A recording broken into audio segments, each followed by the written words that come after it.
In today's video, we're going to explain the insane, chaotic, destructive, and pure unethical relationship between the United States and Saudi Arabia, as well as telling you key latest developments about this long-term relationship coming to an end with an extremely messy breakup unfolding right in front of our eyes. Now, Saudi Arabia, the country that is, quote, not ready for women drivers, recently had tapped their Saudi legal expert, Khatib al-Shamari, from a major Saudi Arabian media organization that, of course, is controlled by the Saudi Arabian government, to come out and say the U.S. government blew up the World Trade Center towers as a pretext for perpetual war. He came out and said 9/11 was an inside job done by the U.S. government itself.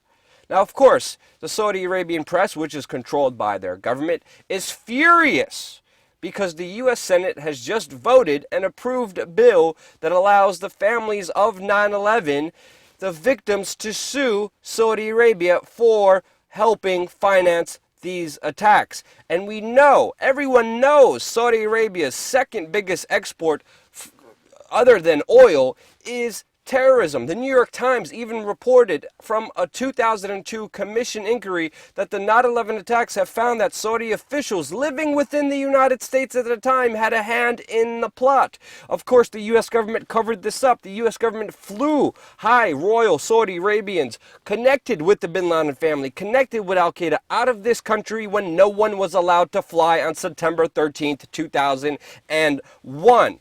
And of course, Saudi Arabia also threatened to sell off $750 billion if this bill was passed that would allow the family members of 9/11 to sue Saudi Arabia. This bill has passed, and we will explain the back and forth bickering, the back and forth manipulation that's happening on both sides in a little bit. But let's look at that claim that this famous legal expert in Saudi Arabia is making right now. Of course, Saudi Arabia had 15 of the 9/11 hijackers come from that country, but it was under an expedited CIA visa program under the Jeddah consulate that approved and fast-tracked these passports in control by the CIA. And this is according to a whistleblower within the State Department, Michael Springmeier, which you should read, and the source for this article will be in the description below because the revelations are huge. But also, the U.S. war machine that Saudi Arabia accuses the United States from starting after 9/11 is well and alive. Right now, with the war machine's annual budget, it could buy every homeless American a $1 million home. It can make everyone homeless in the United States a millionaire. That's how much the United States spends on the military. And of course, there's over 2,551 architects and engineers who prove this point, who say there needs to be an official investigation into 9/11, since all the evidence, all the peer-reviewed studies that we are looking at shows that the towers were demolition according with witnesses who were there on the ground. And I could name them: Craig Bartmer, William Rodriguez, Kevin McPadden. I could go on and on and on with witnesses who saw explosions and bombs going off on the lower floors of the Twin Towers, as well as scientific architects and engineers, experts speaking out, proving this claim that Saudi Arabia is pushing. Even John Kerry himself came out and said, yeah, World Trade Center 7, Building 7, yeah, that was done in a controlled fashion. He even came out and said about this. But what is happening now? Why is the Senate okaying this bill to let families sue Saudi Arabia? Well, we're seeing a constant back and forth. Even though the Senate did approve this bill, did vote for it, it is still up to Barack Obama to sign it and approve it. And he has said he wanted to veto the bill, and he has said previously he would not sign the bill. So with this bill passing, Saudi Arabia, just after hearing all of this scuttlebutt, came out and preemptively said, well, if you're going to blame us for 9/11, we're going to say you did 9/11.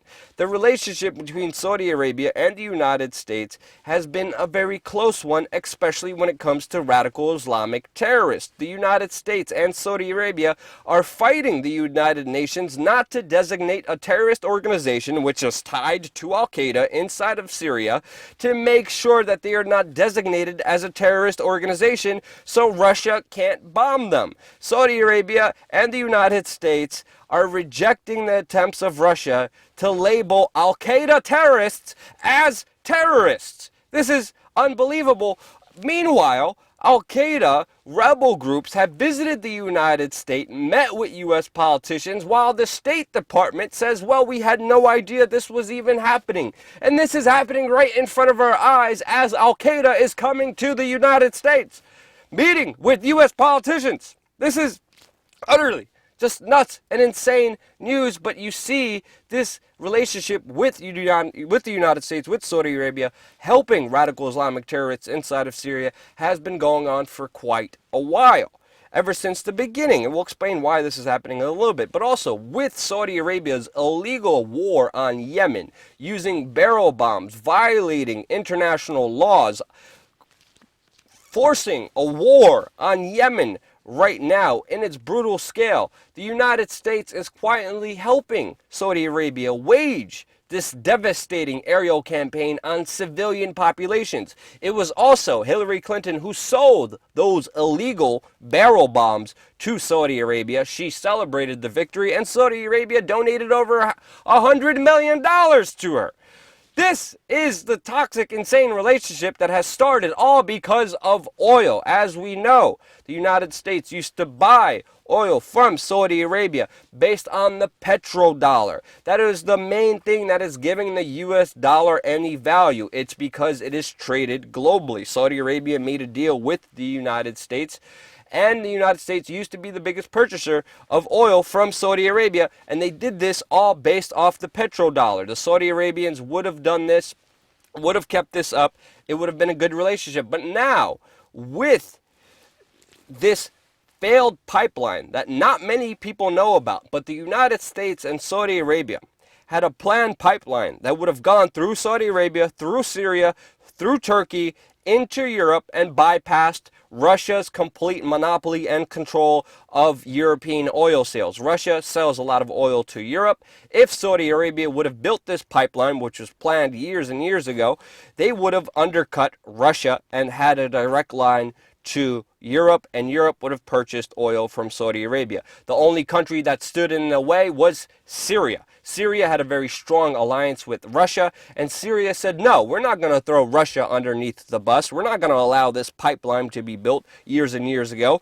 And ever since then, Saudi Arabia, Israel, Turkey, and the United States have been giving weapons, arms, money, munitions to Syrian rebels, Al-Qaeda, al-Nusra, to get rid of that president.